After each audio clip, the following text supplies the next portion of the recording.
एक समय की बात है। एक तालाब में 100 बुद्धि वाली और 1000 बुद्धि वाली नाम की दो मछलियां रहती थी।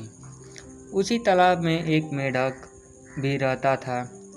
एक ही तालाब में रहने के कारण तीनों में अच्छी मित्रता थी। दोनों मछलियों की बुद्धि पर उन्हें बहुत ही घमंड था और वे अपनी बुद्धि का गुणगान करने में कभी नहीं चूकती थीं। एक बुद्धि वाले मेढक चुपचाप सदा ही उनकी बातों को सुना करता था। उसे पता था कि 1000 बुद्धि वाली और 100 बुद्धि वाली के सामने उसका एक बुद्धि कुछ भी नहीं था। एक शाम वह तीनों तालाब के किनारे वार्तालाप कर रहे थे।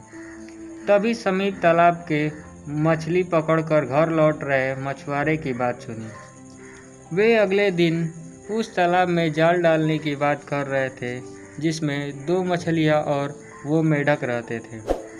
यह बात सुनकर वह तीनों उस तालाब में रह रहे मछलियां और जीव जंतुओं की सभा बुलाई और मछुआरे की बात उन्हें बताई। सभी चिंतित हो उठे। सभी लोग दोनों मछलियों से कोई उपाय निकालने का आग्रह करने लगे। 1000 बुद्धि वाली मछली सबको समझाते हुए बोली, चिंता करने की कोई बात नहीं है। दुष्ट व्यक्ति की कोई बात पूरी नहीं होती। मुझे नहीं लगता कि वो आएंगे। यदि आएंगे भी तो मैं किसी न किसी तरीके से सबकी प्राणों की रक्षा करूंगी। 100 बुद्धि वाली मछली ने भी 1000 बुद्धि वाली मछली की तरह कहा, डरना कायरों और बुद्धिहीनों का काम है। मछुआरे से डर से हम अपना वर्षों का गृह स्थान कैसे छोड़ सकते हैं। मेरी बुद्धि आखिर कब काम आएगी। यदि कल मछुआरे आएंगे तो मैं उनका सामना रीतिपूर्ण तरीके से कर लेंगे। इसलिए डरने की कोई ज़रूरत नहीं है। तालाब में रहने वाली मछलियाँ और जीवों को सद्बुद्धि और सहस्त्र बुद्धि के द्वारा दिए गए आश्वासन पर विश्वास हो गया।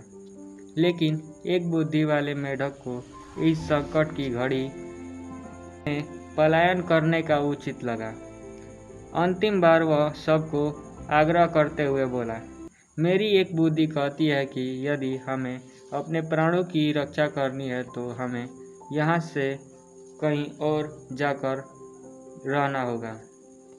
मैं तो जा रहा हूँ, आप लोग को चलना है तो चलो। इतना कहकर वह वहाँ से दूसरे तालाब में चला गया। किसी ने मेढक की बात नहीं मानी। सब वहीं रह गए। अगले दिन मछुआरे आए और तालाब में जाल डाल दिया। तालाब की सभी मछलियाँ उसने फंस गई। सद्बुद्धि और सहस्त्र बुद्धि ने अपने बचाव के लिए बहुत ही प्रयास किए, किंतु सब व्यर्थ रहा। मछुआरे के सामने उनकी एक न चली और उनके बिछाए जाल में फंस गए। जाल बाहर खींचने के बाद सभी मछलियां तड़प तड़प कर मर गईं और मछुआरे जाल को कंधे पर लटकाकर अपने घर के लिए निकल पड़े। जब इस दुर्दशा को एक बुद्धि ने दूसरे तालाब से देखा तो सोचा, अच्छा हुआ कि मैं एक बुद्धि हूँ और मैंने अपनी बुद्धि के उपयोग करके अपने प्राणों की रक्षा कर लिया। तो दोस्तों, इस कहानी से हमें यह शिक्षा मिलती है कि हमें कभी भी अपने बुद्धि पर घमंड नहीं करना चाहिए।